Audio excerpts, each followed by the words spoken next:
देशी गुलाबाच्या पाकळ्या आणि साखरेपासून निर्मित गुलकंद एक मधुर रसाचा पदार्थ आहे. देशी गुलाबाच्या औषधी गुणधर्मांना लक्षात घेऊन हे औषध बनवले जाते. गुलाब शीत गुणात्मक असल्याने शरीरातील वाढलेली उष्णता आणि उष्णतेपासून तयार झालेले विकार कमी करण्यामध्ये लाभदायी आहे. साखर ही मधुर रसात्मक आणि थंड असल्याने पित्त दोषाचे शमन करते.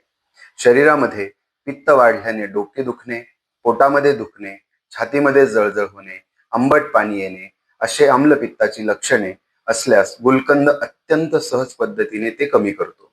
गरमीच्या दिवसांमध्ये सामान्यतः पित्त वाढल्याने डोळ्यामध्ये दाह होणे, हातापायात आग होणे, लघवीमध्ये दाह होणे ही लक्षणे सामान्यतः आपल्याला दिसतात.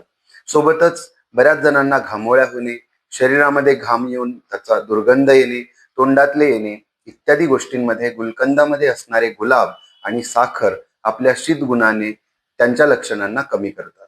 गुलकंद हे पोट साफ न होण्याच्या तक्रारीमध्येही अत्यंत उपयुक्त आहे.